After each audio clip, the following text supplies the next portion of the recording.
포퓰리즘이 나라를 망가뜨린다. 예, 결국은 그리스나 이탈리아로 가다가 남미식의 최악의 나라가 될 수도 있다. 예, 그 말씀 제가 여러 번 드렸는데요. 이 포퓰리즘은 끝날 줄을 모릅니다. 다시 말입니다. 더불어민주당에서는요, 기본대출을 들고 나왔습니다.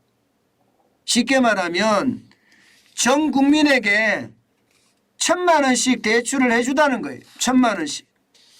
예, 1,000만 원씩 대출을 해주면 쉽게 말하면 예, 이 상황이 더 좋아진다는 이야기예요.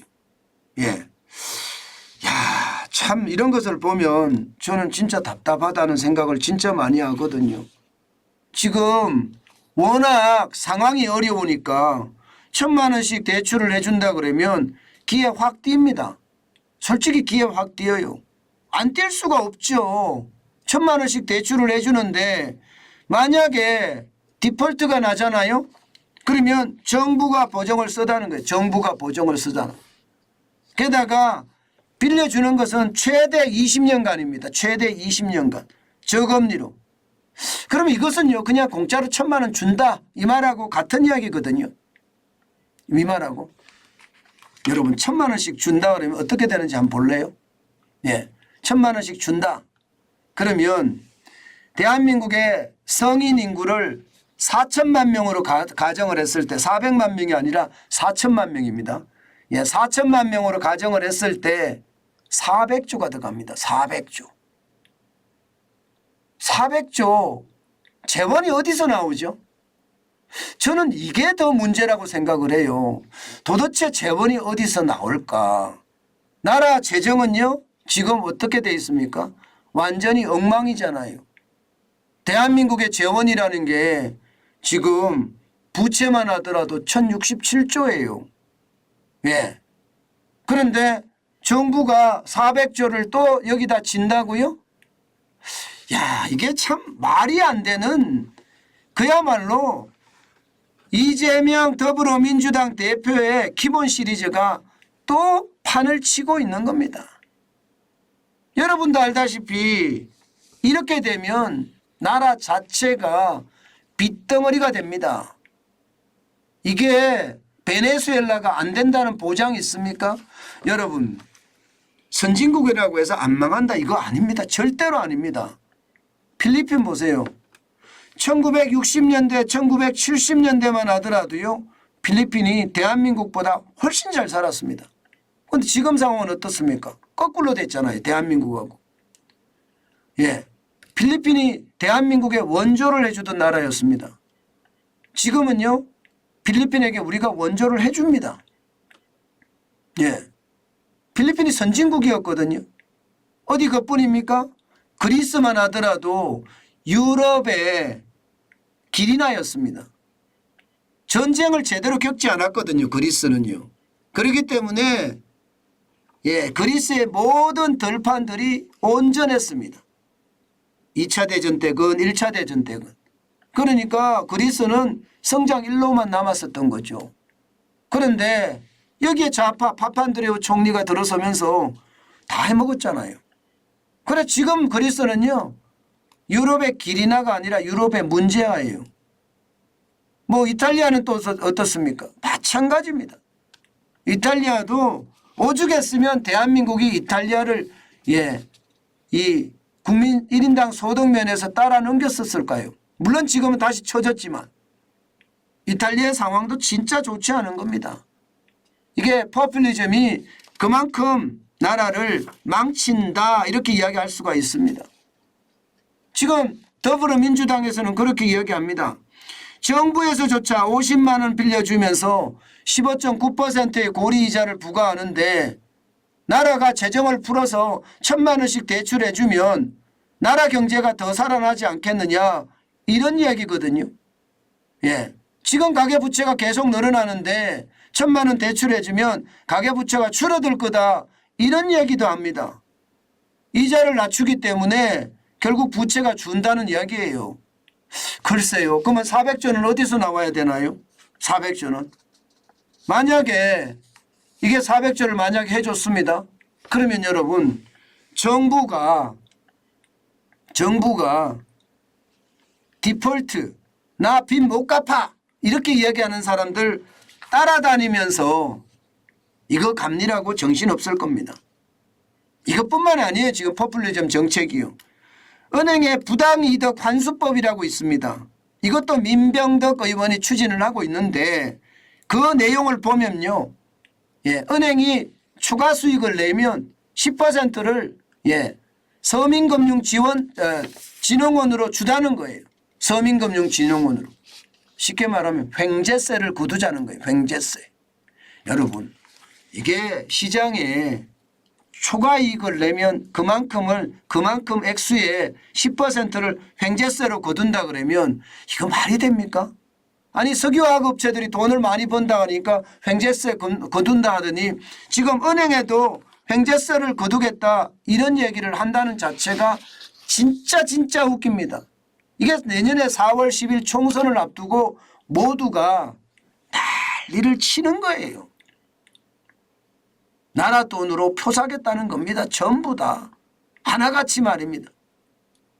예. 국민의힘은 안 그런다. 국민의힘도 똑같습니다. 전기가스 요금 인상하는 거 안 하는 거 보세요. 전기가스 요금 인상을 했어야 되거든요. 지금 전기요금 인상을 안 한다. 가스요금 인상 안 한다. 이 두 공기업 한국전력이나 한국가스공사가 여러분 돈이 없어서 채권 시장에 채권 발행하기 시작하면 이게 위기로 발전할 수도 있습니다. 그런데 그런 거 아랑곳하지 않습니다. 아랑곳하지 않고 전기요금 올리면 표 떨어져. 가스요금 올리면 표 떨어져. 지금 이렇게 생각한다는 이야기입니다. 그러니 이게 포퓰리즘이 만국병이 되는 것은 이제 시간 문제이다 이렇게 이야기하잖아요. 양곡관리법도 마찬가지잖아요. 양곡관리법도. 쌀이 초과 생산된 걸 정부가 다 구매해 준다? 그러면 여러분 그러면 시장은 어떻게 될까요? 완전히 왜곡됩니다. 완전히 왜곡됩니다. 게다가 정부 돈이 많이 들어갈 때는 1조가 넘게 들어가는데 이거 괜찮을까요? 괜찮지 않습니다. 이것만 있는 게 아닙니다. 기초연금은요. 기초연금은 지금 30만 원에서 40만 원 올린다는데 30만 원에 40만 원 올리게 되면요. 이게 지금 점점 고령화 사회로 가잖아요. 지금 당장은요. 많이 안 들어갈 수가 있습니다. 그러나 2030년이 되면 52조가 들어가고요. 10만 원만 늘어나도 2040년이 되면 102조가 늘어납니다. 어떻게 감당하려고 하는 거죠? 어떻게? 나라 빚은 어마어마하게 되고 그렇게 되면 여러분 나라는 어떻게 될까요? 나라는 무너집니다. 게다가 여야 합작품도 있습니다. 여야 합작품. 여러분 이거 보세요. 신공항 특별법.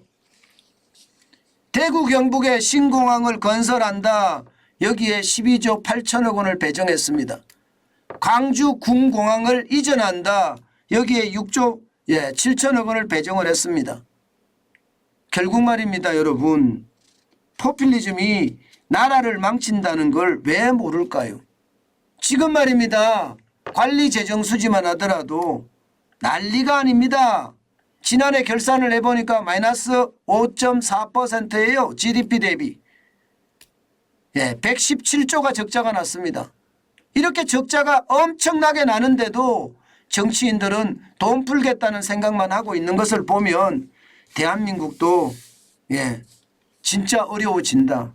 제가 순간적으로 대한민국도 명을 다했다 이런 이야기를 하려고 하다가 그거는 아닌 것 같아서 제가 안 했는데요. 사실 그럴지도 몰라요. 왜냐하면 지도자들이 미래를 보지 않거든요. 현재만 보거든요. 지도자들이 미래를 봐야 되거든요. 국회의원들은 지도자입니다.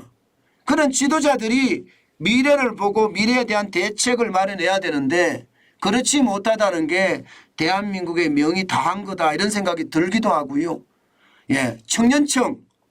청년청이 포퓰리즘을 계속 이야기할 때 청년청은 저항을 해야 되거든요. 청년청이 저항을 하지 않습니다. 이 말은 이게 의욕이 꺾였다. 이제는 정부가 돈 주는 돈 먹고 살겠다. 이런 얘기잖아요. 그러면 나라의 미래가 밝을까요? 저는 그렇지 않다고 봐요. 제가 지금 시간이 날 때마다 지표가 나올 때마다 포퓰리즘은 만국병이다 이렇게 이야기를 하고 있는데요. 많은 사람들이 공감을 표시합니다.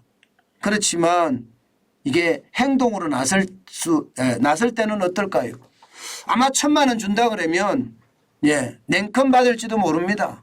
1,000만 원 주면 나는 안 갚아도 디폴트가 나더라도 이게 정부가 보증을 선다고 하니까 그냥 주는 것이나 다름없는데 안 받겠습니까? 결국 말입니다.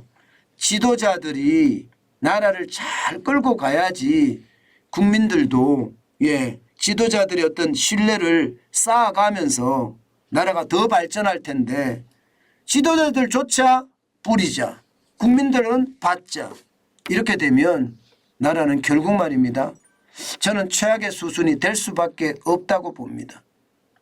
제발 여러분 정환진 TV를 보시는 분들만들이더라도요.